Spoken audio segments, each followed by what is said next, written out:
Assalamualaikum warahmatullahi wabarakatuh.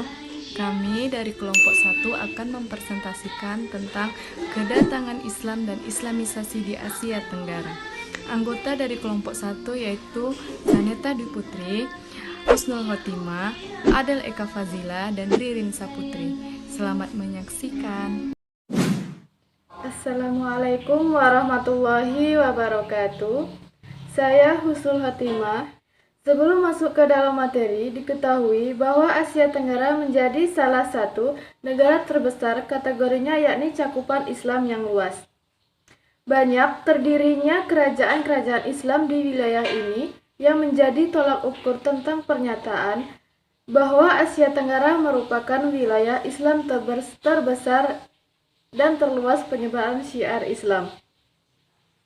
Dan diperhitungkan karena hampir seluruh negara yang ada di Asia Tenggara penduduknya banyak minoritas maupun mayoritas memeluk agama Islam. Assalamualaikum warahmatullahi wabarakatuh. Baiklah, saya Ririn Saputri. Saya akan menjelaskan tentang jalur masuk Islam di Asia Tenggara. Kedatangan Islam di Asia, di negara-negara yang ada di Asia Tenggara, hampir semuanya didahului oleh interaksi antara masyarakat di wilayah kepulauan dengan para pedagang Arab, India, Bengal, Cina, Gujarat, Iran, Yaman, dan Arabia Selatan. Pada abad ke-5 sebelum Masehi, Kepulauan Melayu telah menjadi tempat persinggahan para pedagang yang berlayar ke Cina, dan mereka telah menjalin hubungan dengan masyarakat pesisir. Kondisi semacam inilah yang dimanfaatkan para pedagang Muslim yang singgah untuk menyebarkan agama Islam pada masyarakat. Ada 6 jalur masuk Islam di Asia Tenggara. Yang pertama, saluran perdagangan. Kesibukan lalu lintas perdagangan pada abad ke-7 hingga ke-16 membuat pedagang-pedagang Muslim ambil bagian dalam perdagangan dari negeri-negeri bagian barat, tenggara, dan timur benua Asia. Yang kedua, saluran perkawinan. Dari sudut ekonomi, para pedagang Muslim memiliki status sosial yang lebih baik daripada kebanyakan pribumi, sehingga putri-putri bangsawan tertarik menjadi istri saudagar-saudagar Muslim, dan sebelum dinikahi mereka diislamkan terlebih dahulu. Yang ketiga, saluran tasawuf. Pengajar tasawuf atau para sufi mengajarkan teosofi yang bercampur dengan ajaran yang sudah ada di Indonesia. Selanjutnya, saluran pendidikan. Islamisasi juga dilakukan melalui pendidikan pesantren atau pondok yang diselenggarakan oleh guru, kiai, dan ulama.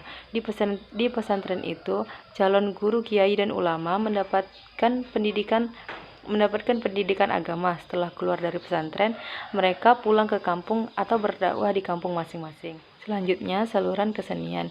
Islamisasi melalui kesenian yang paling terkenal adalah pertunjukan wayang. Dikatakan Sunan Kalijaga adalah tokoh yang paling mahir dalam mementaskan wayang.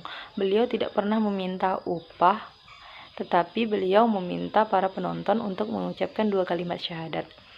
Selanjutnya, saluran politik. Di Maluku dan Sulawesi Selatan, kebanyakan rakyat yang masuk Islam setelah rajanya masuk Islam terlebih dahulu.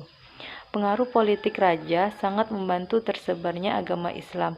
Setelah itu, demi kepentingan politik, kerajaan-kerajaan Islam memerangi kerajaan non-Islam.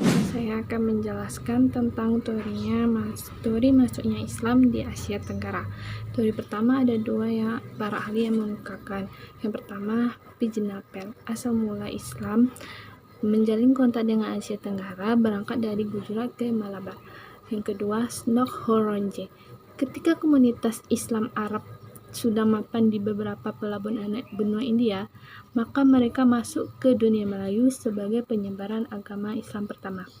Teori kedua ada dua yang mengemukakan. Yang pertama, Fatimi. Islam masuk Asia Tenggara, terutama Nusantara, berasal dari Bangladesh. Yang kedua, Tom Pires. Mayoritas orang terkemuka di Pasai adalah orang Bangladesh, keturunan mereka. Teori ketiga menyebutkan bahwa Islam datang ke Asia Tenggara bukan dari Bangladesh, melainkan langsung dari Arab, tepatnya Hadramaut. Baiklah, saya Zaneta Dwi Putri akan menjelaskan tentang faktor pendukung masuknya Islam di Asia Tenggara.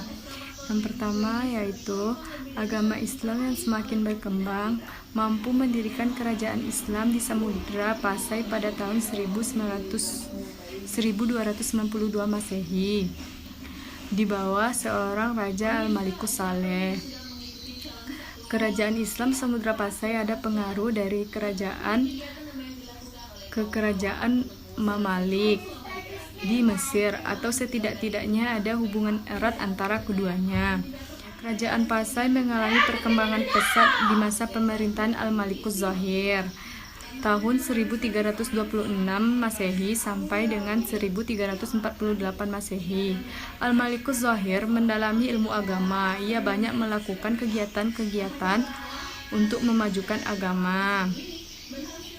Ibnu Battuta, seorang ahli bumi muslim, pernah melewat ke Pasai tahun 764 Hijriah atau 1345 Masehi, memberi kesan bahwa Pasai saat itu sudah maju, baik di bidang agama maupun tatanan sosial.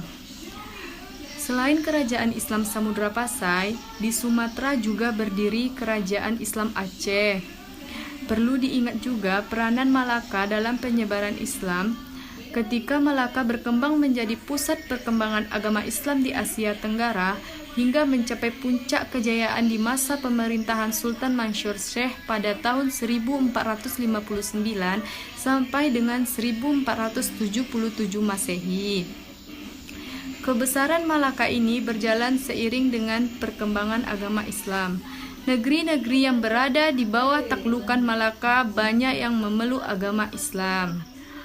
Faktor pendukung yang lainnya adalah pada abad ke-5 sebelum Masehi, Kepulauan Melayu telah menjadi tempat persinggahan para pedagang yang berlayar ke Cina, dan mereka telah menjalin hubungan dengan masyarakat sekitar pesisir.